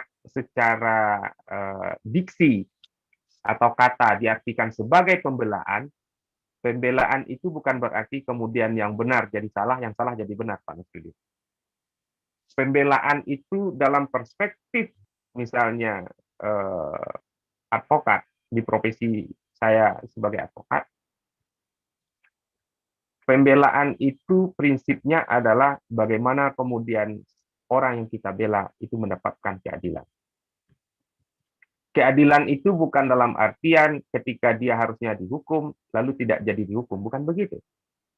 Kalaupun yang kita bela itu dihukum, pastikan bahwa hukuman yang dia terima itu setimpal dengan kesalahan yang dia lakukan. Tidak lebih dan tidak kurang. Itulah advokasi. Jangan sampai nanti kesalahannya cuma 1, hukuman yang dia dapatkan 10. Kalau 1 kesalahannya, ya dihukumnya juga dengan 1 hukuman. Gitu. Kira-kira begitu. Posisi kita memastikan itu. Nah, apakah kita wajib melakukan advokasi? Iya, tapi dalam perspektif yang saya sampaikan tadi. Jangan sekali-kali, mungkin karena kita punya hubungan baik dengan pemerintah desa, lalu kita tahu sebenarnya dia salah. Tapi karena kita juga sebagai pihak yang nanti dimintai keterangan, dimintai kesaksian, wah ini saya punya peluang nih untuk membela, gitu kan? Iya, jangan juga kemudian kita di posisi yang pada akhirnya menutupi kesalahan, itu juga konyol. Itu juga tidak berada di posisi yang benar. Sampaikan saja sesuai dengan apa yang kita tahu, karena harus Bapak Ibu ingat juga, harus kawan-kawan ingat juga, ketika kita misalnya jadi saksi itu juga disumpah, Pak. Sumpah itu hubungannya dengan yang di atas. Menyampaikan apa yang kita tahu, apa yang kita dengar, dan itu sesuai dengan yang sebenarnya. Kan begitu sumpahnya biasanya. Jadi jangan juga dalam rangka untuk melakukan pembelaan itu, lalu kemudian kita melanggar sumpah. Yang kolak kita juga sendiri nanti, yang menanggung akibatnya kita juga. Gitu. Jadi ya wajib kita advokasi. Lalu kemudian bagaimana penyelesaian jika kemudian pemerintah desa itu bermasalah secara hukumnya dengan pihak rekanan. Ini juga sering terjadi. Nah, dalam hal pemerintah desa itu bekerja sama dengan pihak ketiga, yang perlu kemudian kawan-kawan lakukan, baik dalam proses fasilitasi maupun nanti dalam proses advokasi, memastikan bahwa seluruh kerjasama itu didukung dengan dokumen tertulis. Ini sering juga lalai. Lalu kemudian dalam kerangka advokasi, dalam kerangka fasilitasi dan advokasi itu, teman-teman juga harus mencermati terkait dengan klausul-klausul perjanjian. Jangan sampai perjanjian pemerintah desa dengan pihak ketiga itu justru nanti merugikan pemerintah desa. Nah, posisi advokasi teman-teman adalah dalam posisi memastikan kepentingan desa dan masyarakat desa itu tidak dirugikan dengan perjanjian yang dibuat dengan pihak ketiga. Apalagi jangan sampai ada kerjasama yang justru tidak ada perjanjian tertulisnya. Contoh yang paling sering saya temukan adalah ketika desain dan RAB itu menggunakan jasa pihak ketiga. Jasa pihak ketiga ini termasuk kadang-kadang kawan-kawan pendamping sendiri nih yang bikin RAB. Itu sangat jarang saya temukan pihak yang bikin RAB. Padahal itu konteksnya kan pengadaan barang dan jasa, karena ada jasa yang dibayar di situ kan. Ada persentase jasa terhadap pembuatan desain dan RAB itu. Kalau di saya itu 1,5% dari pagu kegiatan, Pak Nasruddin. Jadi kalau misalnya kegiatan infrastruktur itu pagunya 100 juta, berarti biaya jasa pembuatan desain dan RAB itu adalah 1,5 juta, 1,500.000. Itu kan proses pengadaan barang dan jasa sebetulnya. Tetapi jarang kemudian proses pembuatan desain dan RAB itu yang dilengkapi dengan dokumen perjanjian kerja. Apa yang terjadi di lapangan? Contoh, ketika pihak yang membuat desain dan RAB itu sudah menyerahkan RAB perencanaan, itu seakan-akan tugasnya selesai. Lalu kemudian jasanya yang 1,5% dari pagu dibayarkan, 1,500.000. Ternyata dalam perjalanannya itu membutuhkan desain dan RAB perubahan. Lalu kemudian pemerintah desa menyampaikan, Pak, kayaknya ada perubahan nih. Tolong dong desain dan RAB perubahannya. Lalu pihak ketiga ini bilang, oh nggak masalah Pak Kades, wani piro, gitu kan. Ini kan konyol ini. Kenapa? Karena tidak jelas dari awal perjanjiannya itu apa. Harusnya 1,5% itu harusnya dirinci dalam perjanjian kerja apa yang menjadi hak dan tanggung jawab pihak ketiga dan apa yang menjadi hak dan tanggung jawab pemerintah desa. Batasan pekerjaan dari pihak ketiga ini sampai di mana? Nah, yang harus kita pahami sebagai pendamping adalah dalam konteks desain dan RAB itu minimal itu ada 3 menurut saya. Nanti mungkin bisa dibantu oleh kawan-kawan yang bidang infrastruktur. Desain RAB perencanaan, lalu nanti ada RAB perubahan, lalu nanti baru ada RAB realisasi. Maka dalam kontrak kerjanya harusnya dijelaskan tanggung jawab pihak ketiga itu sampai dengan RAB realisasi. Gitu. Lalu terkait dengan haknya dia, itu diatur. Kalau misalnya jasanya dibayar 1,5 juta, itu bagaimana cara pembayarannya? Kan bisa saja diatur nanti pada sebelumnya dalam perjanjian kerjanya itu, RAB perencanaan itu akan kita bayarkan 30%. RAB perubahan 30%. Ketika RAB final sudah diserahkan, baru kita bayarkan sisanya yang 40%. Kan bisa diatur begitu. Nah, kalau dari awal mereka udah terima uangnya semua, lalu kemudian kewajibannya nggak dia jalankan, kita mau apa? Pihak ketiga kan, buat ngapain dipikirin juga, uangnya kan sudah terima nih. Biarlah urusannya mereka gitu kan. Tidak jarang saya melihat dalam proses-proses pemeriksaan inspektorat, salah satu yang jadi temuan itu adalah tidak lengkapnya dokumen RAB itu. Yang ada hanya RAB perencanaan. Ternyata dalam prosesnya sudah terjadi perubahan, tapi tidak ada RAB perubahan. Dan yang lebih konyolnya, sudahlah fakta di lapangannya itu terjadi perubahan, Ya kan? SPJ-nya itu malah dibikin seperti RAB perencanaan, persis itu angkanya. Ini kan persoalan baru ini. Kalau realisasinya itu kan biasanya RAB itu kan pagu tertinggi ya. Itu nggak jarang, itu dalam hitung-hitungannya teman-teman di infrastruktur itu kan ada persentase dinaikkan dikit lah. Gitu. Ini kan tidak jarang SPJ itu kemudian gimana kemudian apa RAB perencanaan itu persis sama. Jadi kalau di perencanaan itu dibilang bahwa semen habis 100 sak gitu kan. Faktanya sebenarnya hanya habis 90 sak Pak Nasruddin. Tapi karena di rencana anggaran biaya itu ada 100, di SPJ kan 100. Timbul persoalan baru lagi. Gitu. Nah, jadi hal-hal seperti ini yang perlu kemudian kita lakukan fasilitasi. Ketika muncul persoalan, kita juga harus melakukan advokasi, tetapi advokasi dalam kerangka pembelaan memastikan bahwa pemerintah desa ketika berhadapan dengan persoalan hukum, dia bukan pihak yang menjadi korban. Kalaupun dia melakukan kesalahan, dalam kerangka advokasi, kita harus memastikan bahwa hukuman yang dia terima itu setimpal dengan kesalahannya. Tidak lebih dan tidak kurang. Kira-kira begitu penjelasannya Pak Nasruddin. Mudah-mudahan bisa membantu. Demikian, Pak. Siap. Oke, itu ya. Jadi permasalahan mungkin banyak terjadi di lapangan ya, terkait dengan tupoksi kita. Memang secara ini kita TPP hanya sifatnya mendampingi. Tapi ketika terjadi permasalahan seperti tadi, bagaimana terjadi desa antara misalkan dengan pembangunannya, kan ya, pembangunan yang ketika desa membangun atau mengerjakan satu pekerjaan fisik ternyata kurang ukurannya ataupun ini tidak baik. Bagaimana mengadvokasi atau memfasilitasi seperti itu? Itu yang banyak permasalahan di lapangan. Atau ada kegiatan yang tidak dilaksanakan gitu kan. Sebagaimana itu. Nah, kembali kepada teman-teman di sini, mungkin ada hal lain. Sedikit, Pak, sedikit. Ada yang lupa tadi. Oke.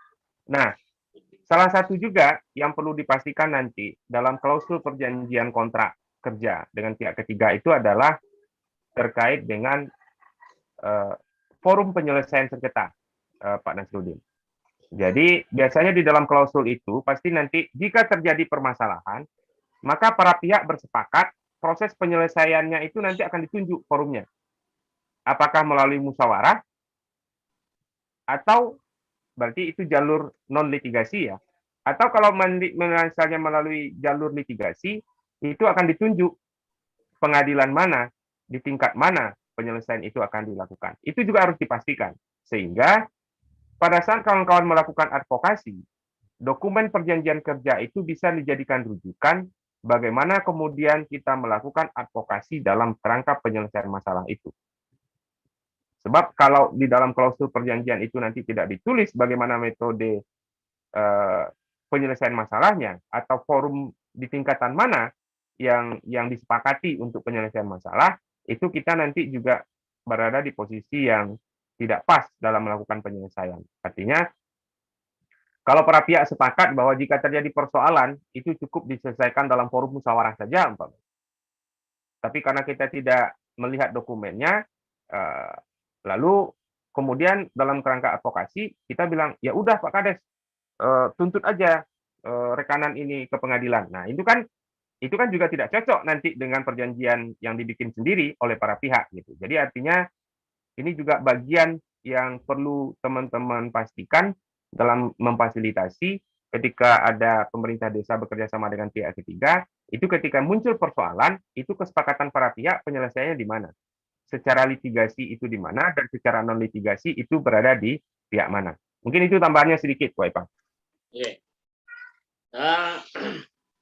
Tapi tidak artinya teman-teman TPP ketika ke lapangan harus siap sedia menuliskan kegiatan atau kejadian-kejadian yang melalui POM permasalahannya atau POM pribadi mungkin ya.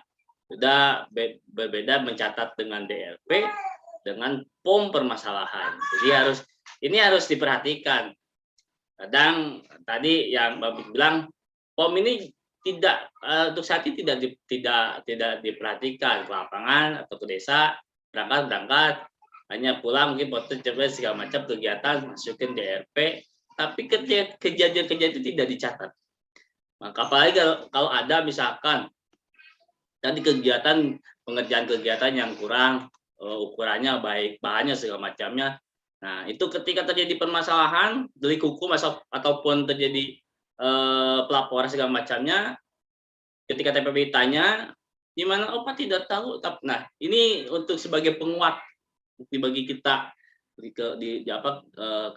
terjadi mungkin desa permasalahan hukum di desa, maka kita akan kuat. Maka POM ini harus selalu diisi. Dan itu mungkin perlu ditantangin oleh pihak desa sebagai mengetahui. Oke, mengulas kembali, teman-teman, nggak ada yang lain yang ingin berkonsultasi? Ini ada forum konsultasi. Silakan untuk macam resen. Sebelumnya, teman-teman tidak lupa juga. Ini karena kita nanti masuk di link YouTube untuk selalu like, comment, share, and subscribe, like link YouTube Pegiat SDGs Desa ya di YouTube-nya. Ini sudah ada Mas Khairus, namanya nggak ada, adanya Kecamatan Labang, gitu kan. Mas Khairus. Ada di belakang. Oke, siap. Terima kasih atas waktunya. Masih menyambung tadi masalah cara kita membentengi diri kita sendiri sebagai TPP di bawah di grassroots seperti itu dengan tanpa menyinggung dari Pemdes.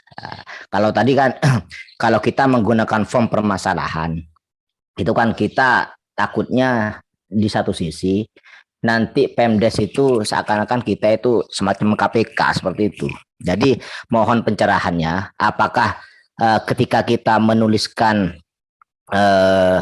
form atau buku tamu itu nanti kita tuliskan permasalahannya di situ, apakah itu sudah cukup untuk bukti nantinya seumpama antisipasi ada penyelewengan atau semacam itulah untuk mengantisipasi membentengi kita sebagai TPP. Mungkin cukup itu Bang Mike pertanyaan dari kami, mohon pencerahannya. Terima kasih. Oke, kita tampung dulu. Ada yang lain lagi? Yang berkonsultasi? Mungkin ada mengalami permasalahan di desanya yang sudah mungkin sampai ke ranah ke inspektorat atau tipikor yang ditanya atau yang dipanggil. Bagaimana permasalahannya? Sebelum, karena waktu kita sudah memang ada beberapa menit lagi ya. Oke, kalau nggak ada silakan Bang Mike sekaligus closing. Oke, makasih Wak. Nah, jadi terkait pertanyaan Gus Khairus ya, apa yang harus disiapkan oleh TPP dalam kerangka sebagai backup ketika muncul persoalan hukum, baik itu yang secara langsung ditujukan kepada TPP maupun mungkin persoalan hukum yang dihadapi oleh wilayah dampingan kita. Nah, secara baku sebetulnya tidak ada administrasi yang ditunjuk secara secara legal formalnya apa yang kemudian kita gunakan gitu Gus Khairus. Tetapi seperti halnya yang sudah sering juga dilakukan oleh kawan-kawan, kan ada form kunjungan, ada form terkait dengan bimbingan, ada form terkait dengan penanganan masalah. Nah, form-form itu sebetulnya bisa dipakai sebagai instrumen untuk kemudian kita gunakan untuk membackup kita nanti ketika persoalan hukum harus dihadapi, baik oleh kita sendiri atau selaku TPP ataupun oleh wilayah dampingan kita. Nah, bagaimana kemudian dalam kerangka kita menyiapkan backup itu tidak tidak terkesan kemudian posisi TPP itu kayak KPK, kan gitu tadi yang disampaikan Gus Fairuz ya. Ini kan sesuatu yang harus kita pahami, bukan untuk konsumsi publik. Misalnya, ketika Gus Fairuz menyampaikan sebuah aturan kepada pemerintah desa, saya ambil contoh yang paling update yang kita bahas sebelum ini, misalnya soal pengadaan barang desa. Kita akan jelaskan aturannya begini, gitu. Nah, kalau ada indikasi bahwa itu akan terjadi penyimpangan, maka ini perlu ada penegasan, perlu ada penekanan. Kalau dilakukan ini loh risiko-risikonya, gitu kan. Oh, ternyata indikasinya makin menguat nih bahwa akan terjadi pelanggaran, gitu kan. Nah, salah satunya kan bisa kita lakukan melalui form bimbingan sebetulnya. Form bimbingan itu kan kita tulis tanggalnya kapan gitu ya, kita bertemu dengan siapa, apa isi penjelasan yang kita sampaikan, lalu dokumen itu kita tanda tangani dan ditandatangani oleh pihak yang menerima penjelasan kita. Itu kan bisa menjadi bukti otentik bahwa tugas kita selaku pendamping sudah kita jalankan. Kita sudah menjelaskan aturan terkait dengan pengadaan barang dan jasa itu sesuai dengan regulasi yang ada. Dan bukti bahwa itu sudah sampai di pom bimbingan itu kan sebagai bukti. Ini loh Pak, pada tanggal sekian, jam sekian, saya bertemu dengan si A, lalu saya sudah jelaskan ini yang saya jelaskan. Ini bukti tanda tangan yang bersangkutan bahwa ini sudah sampai. Itu kan kita sudah berada di posisi yang sebetulnya sudah sangat nyaman. Gitu. Dan dalam kerangka fasilitasi dan advokasi itu, memang kita harus bisa membuat posisi orang yang kita dampingi itu tidak berada di posisi yang tertekan, tidak berada di posisi yang membuat mereka tidak nyaman, karena seperti yang pernah juga saya sampaikan mungkin di diskusi-diskusi santai kita, kawan-kawan harus memperlakukan antara kita selaku pendamping dengan pemerintah tingkatan yang kita dampingi itu ibarat satu nyawa dua tubuh gitu. Filosofinya harus begitu. Tetapi walaupun satu nyawa dua tubuh itu, ketika tubuh yang lain ini tidak membahayakan, karena begini, susah sebetulnya pihak APH itu. Ini dalam perspektif penanganan hukum yang dilakukan oleh APH yang pernah saya advokasi gitu ya. APH itu susah membedakan antara tingkatan pemerintah, apakah desa, kecamatan atau kabupaten itu ketika melakukan sebuah pelanggaran itu perlakuannya antara pendamping dengan pemerintah desa, antara PLD dengan pemerintah desa itu berada di perspektifnya oleh PH itu seakan-akan berada di pihak yang sama. Artinya jika terjadi pelanggaran, ini sudah pasti ini dugaan awalnya itu pasti ada konspirasi. Betul. Karena judulnya kita kan pendamping ya. Ibarat orang yang mendampingi itu kan berarti kemana-mana kan yang kita dampingi kita pasti ngikut kan gitu kan, Gus Fairuz ya. Iya betul. Susah itu dibantah itu. Perspektif dari APH itu ketika muncul satu persoalan, itu ketika Pemdesnya yang bermasalah, itu pendamping udah pasti ikut di situ. Itu sesuatu yang selalu terjadi begitu. Kan hampir dipastikan kalau Kadesnya melanggar hukum atau Pemdesnya itu melanggar hukum, nah pihak pertama yang akan ditanyai itu adalah pendamping. Ya, kan ibaratnya sama ini. Kalau Gus Fairuz punya istri gitu ya, sebagai suami kita bermasalah, itu istrinya pasti ikut-ikut dibawa itu ya. Apalagi kalau kemudian pas kejadian memang betul-betul pendampingnya itu ada di situ gitu kan.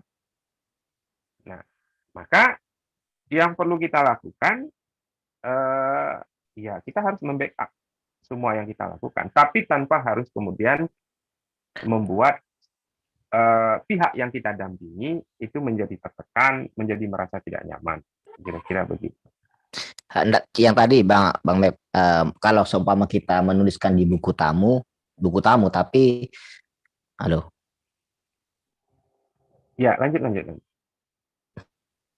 Halo. Ya, lanjut, Gus.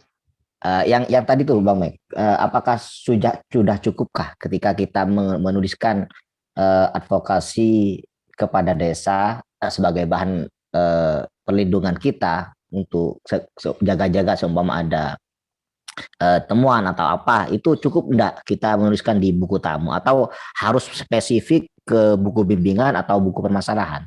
Soalnya dan juga itu buku bimbingan atau buku tamu ya Gus. Kemarin di desa dampingan yang lain itu, di kecamatan yang lain itu sempat ditanya gini, sampean pendamping, loh sampean kok sampean tahu, sampean kan otomatis tahu tentang penyelewengan seperti ini, kok nggak sampean laporkan? Sampai ada bahasa seperti itu. Terima kasih. Oke. Nah, buku tamu itu bisa menjadi dokumen yang menguatkan argumentasi kita. Jadi maksudnya begini, form bimbingan, form kunjungan, atau form penanganan masalah, itu kan dokumen yang bersifat internal.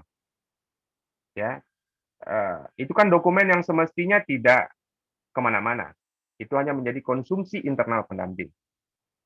Nah, buku tamu itu tidak perlu kemudian kita isi terkait dengan itu, Gus Khairul. Buku tamu itu adalah backup dokumen eksternal.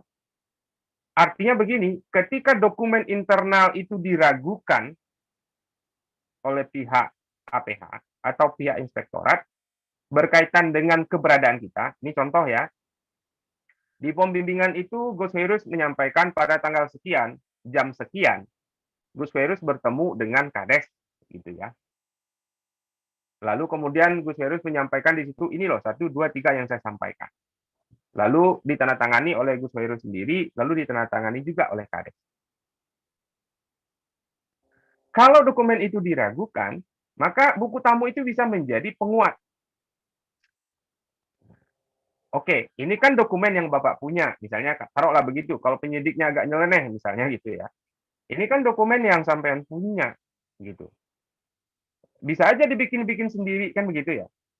Nah, maka Bapak bisa pastikan bahwa memang pada tanggal sekian, jam sekian, saya memang datang dan bertemu dengan Kades. Silakan cek buku tamu di pemerintah desa atau buku tamu di lembaga manapun nanti yang kita kunjungi.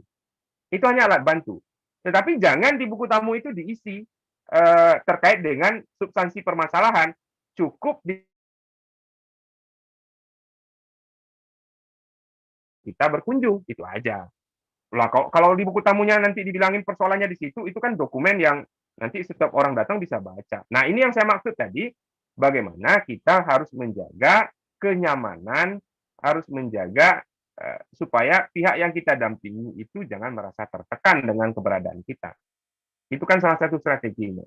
Dan memang di buku tamu nggak harus kita kemudian menguraikan di situ. Memang nggak tempatnya itu, gitu. Makanya itu nanti di form bimbingan. Nah, begitu. Oke. Ya. Ya.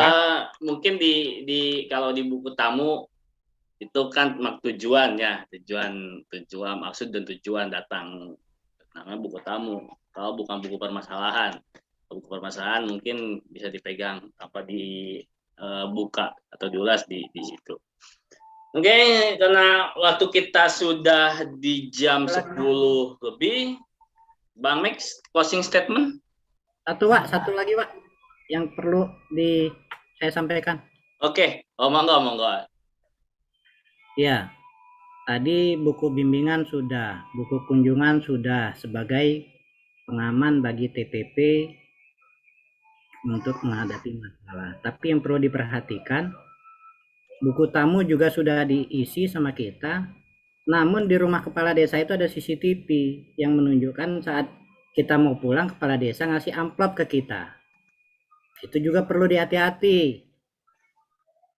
Nah, jangan sampai Dengan halus ini. Walaupun buktinya itu adalah surat, misalnya ini surat ini saya, tapi perlu dihati-hati juga.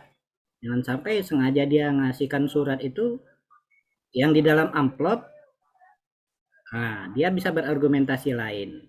Itu gimana Bang Mek? Oke, Bang Mek langsung closing ya. Langsung closing. Iya. Oke, menarik ini yang disampaikan oleh Bang Fir. Ya, dalam hal-hal seperti yang disampaikan oleh Bang Firdaus itu, ini memang sesuatu yang mungkin kawan-kawan juga perlu mewaspadai. Padahal yang di dalam amplop itu sebetulnya surat undangan, Bang Fir ya. Bukan uang gitu kan. Iya, ini misalnya iya benar itu. Misalnya Tagihan. besok mau rapat Ya. atau seperti apa kan gitu. Iya. Tetapi kesan yang ditimbulkan seakan-akan pendamping datang ke tempat kades ketika urutan kejadiannya datang ke tempat kades berkomunikasi, lalu kemudian saat pulang ada amplop yang diterima. Nah, ini ya bisa kemudian kejadian seperti itu digunakan untuk melakukan karakter assassination, gitu ya, melakukan pembunuhan karakter terhadap pendamping dengan alat bukti seperti itu. Ya mungkin saya hanya mengomentarinya, artinya teman-teman perlu mewaspadai saja, perlu mewaspadai. Lalu kemudian bagaimana kemudian proses kejadian seperti itu, jikapun kemudian terekam CCTV itu biasanya kan tidak ada suara ya, yang ada itu kan hanya gambar gitu ya.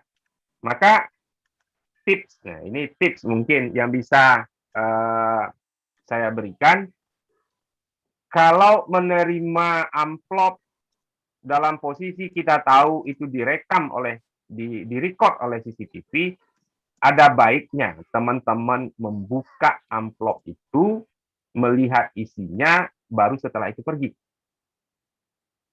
Sehingga dokumen dalam bentuk video tadi itu tidak akan bisa disalahgunakan oleh pihak-pihak lain. Nah, mungkin itu tips yang bisa saya berikan, Bang Fir.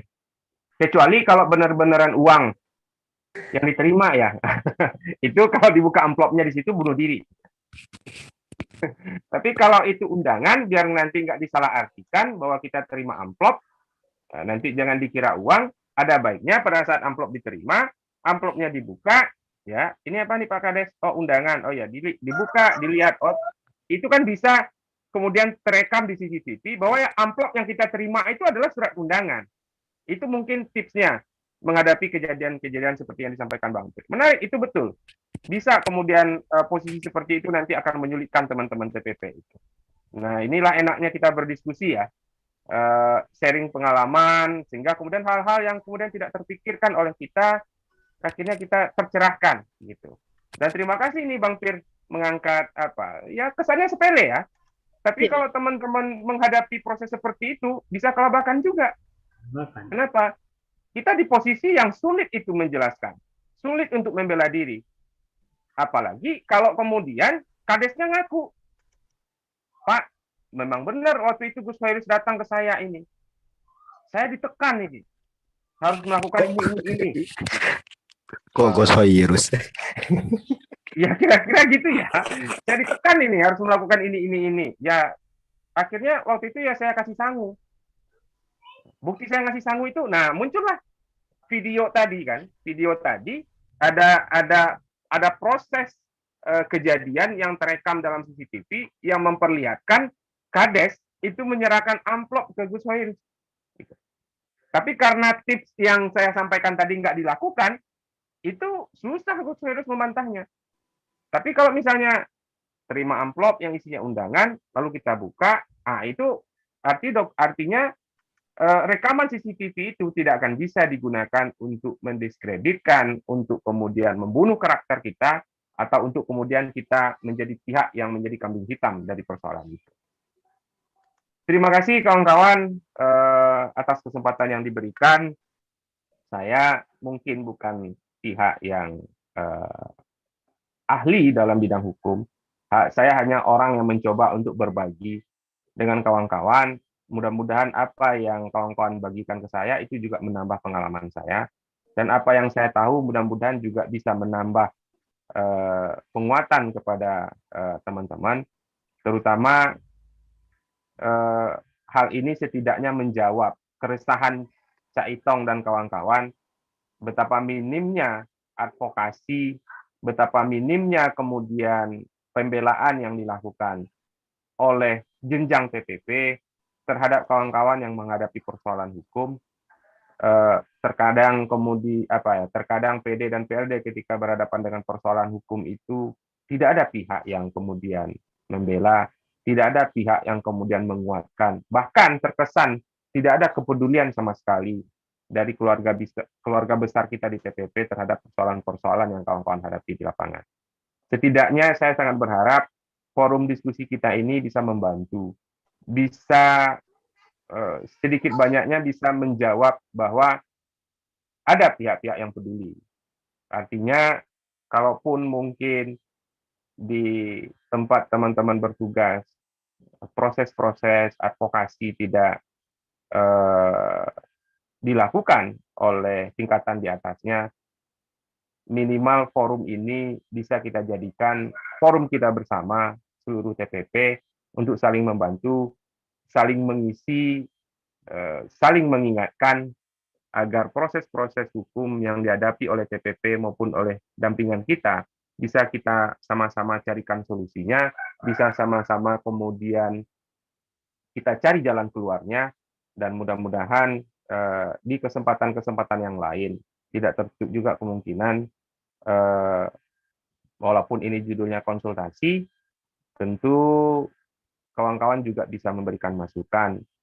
Tidak hanya saya selaku pihak yang didaulat jadi konsultan di forum diskusi ini. Demikian yang dapat saya sampaikan. Mohon maaf jika ada dalam penyampaian yang kurang berkenan. Mohon maaf juga dengan segala keterbatasan yang saya miliki, mungkin tidak bisa menjawab sesuai ekspektasi teman-teman semua, tapi saya berusaha dengan segala kemampuan yang saya miliki untuk memberikan yang terbaik. Demikian saja, banyak maaf. Wabillahi taufiq wal hidayah. Assalamualaikum warahmatullahi wabarakatuh. Waalaikumsalam. Waalaikumsalam warahmatullahi wabarakatuh. Terima kasih Bang Mek yang sudah di pagi dan siang ini bersedia berbagi ilmunya dalam konseling hukum terkait TPP dan permasalahan hukum di desa. Mungkin masih banyak masalah-masalah yang terjadi di desa yang mungkin kita tidak tahu, yang mungkin kita tidak mau tahu kejadian-kejadian itu. Padahal kita sebagai TPP itu semestinya harus tahu, walaupun tidak tersangkut, tapi harus tahu dan harus siap sebagai nantinya ketika terjadi permasalahan di desa, harus siap sebagai backupnya apa ya, mungkin dari segi laporan, dari segi bukan laporan berarti melaporkan ya, karena tugas kita bukan tugas melaporkan ketika kejadian itu, tapi hanya merangkum dan melaporkan kepada mentor di atas kita. Kalau PD ke PD, PD ke TA itu dikonsultasikan, atau mungkin ke DPPD-nya atau ke kecamatan atau ke dinasnya, hanya mengkonsultasikan dulu sebelum mungkin terjadi itu permasalahan hukum. Makanya ini adalah perlu kita dari sekarang, mungkin sudah seharusnya dari dulu pun harus sudah TPP kita sebagai pelaksana di lapangan sudah siap dengan kondisi-kondisi menjaga tadi ada apa yang harus kita bawa, alat yang harus kita bawa, catatan kita catat apa saja gitu kan, dan permasalahan terjadi. Karena memang permasalahan di desa itu memang tidak semudah dan tidak begitu adanya ya, tapi memang baik dari hal-hal kecil di warga sampai mungkin ke hal-hal yang besar, gitu kan. Tapi kita tidak jangan sampai melindungi ketika terjadi permasalahan itu, karena kita bukan pelindung, ya kita konsultasikan dengan di atasnya. Mudah-mudahan hari ini teman-teman sudah puas, ya tidak puas kita nanti mungkin di waktu di bagian kedua, sesi kedua, mungkin nanti di minggu depan konseling hukum ini adalah sesi pertama. Mudah-mudahan kita tidak puas, dan jangan lupa teman-teman rekan-rekan di sini untuk selalu like, share, dan komen serta subscribe channel YouTube Kuliah SPG. Ini nanti besok bisa dilihat videonya, channel YouTube-nya. Walaupun ada teman-teman yang masih tadi telah masuk dan mungkin masih ada ingin bertanya tapi waktunya habis, insya Allah di minggu depan sesi kedua konseling hukum